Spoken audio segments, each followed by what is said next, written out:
The Mirror Channel Part 3, the last broadcast. The screen had no buttons. Yuko tried to scratch it, tear it, smash it with a chair. But the surface of the thing embedded in her bedroom wall didn't break. It didn't ripple anymore either. It simply was, humming with low signal, soft and constant, like a breath just behind her ear. The note on her desk, written in her own hand, read, "Watch until the end." She didn't remember writing it, but the ink smelled like mold, like lake water. Each night, at 2:44 Amiet, it returned. The black mirror would blink awake, showing her places she'd never visited. A bus stop on a rainy street, a hospital hallway, an abandoned pachinko parlor, the inside of a TV repair shop from 1973. In each, someone watched a television. In each, someone vanished seconds later. And each night, the final image. The girl, standing still, sometimes smiling, sometimes staring directly at Yuko, as if the feed ran both ways. By the seventh night, Yuko no longer slept. Her skin was pale.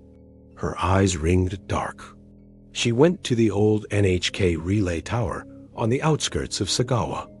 It had been decommissioned in 1988, but still loomed like a steel skeleton, humming faintly when the wind blew right.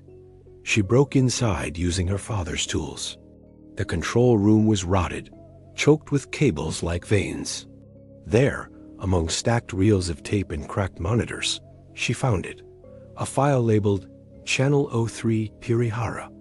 Inside, a single U-matic cartridge. It was marked, "Do not broadcast, TM 1974, TM Toshio Matsuda." The director who drowned in Lake Kirihara in 1974, officially an accident, rumored a suicide. She slid the cartridge into a nearby player. The screen blinked on, static, then her house, live.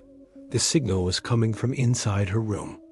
And there, standing in front of the mirror screen on the feed, was herself, sleeping on the floor.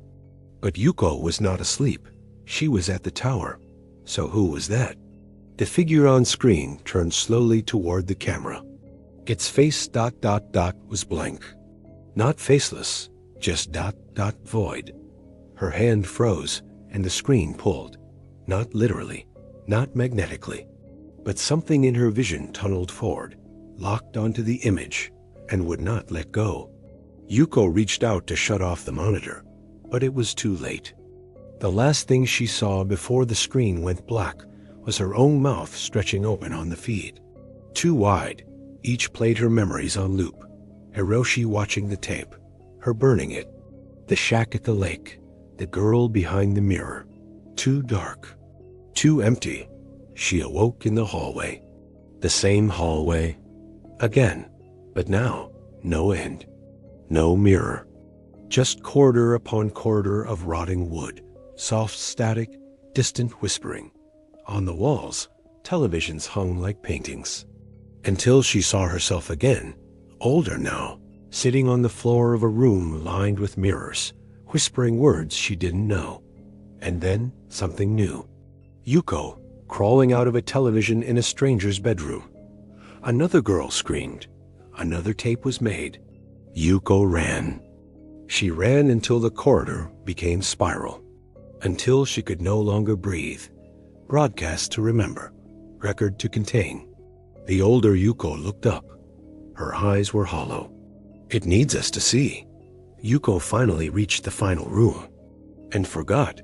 Who listened and denied. Who paused the tape before it ended. Her face flickered with dozens of identities. Trapped forever.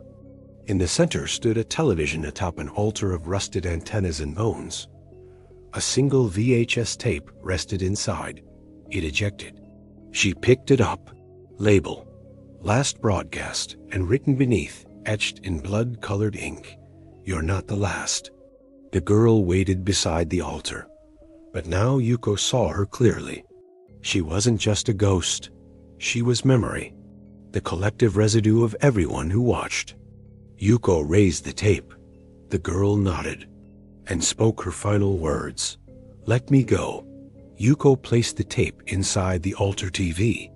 The screen flickered. A final image. The lake, now full again, its surface a perfect mirror. Then static. Then silence. She awoke in bed. Morning. Birdsong. No black screen on the wall. No VHS. No mirror. No Hiroshi. Only her. The news that day reported a signal disruption across half of Japan. Television stations crashed. Channel 03 was permanently removed from all lineups. The old NHK tower burned down that night. No cause found. Yuko never spoke of what happened. But years later, a new rumor began. About a girl who appears in the reflections of unplugged TVs. About a signal that returns when no one is watching. And a cursed broadcast that always starts at 2:44 Aju, end of the mirror channel.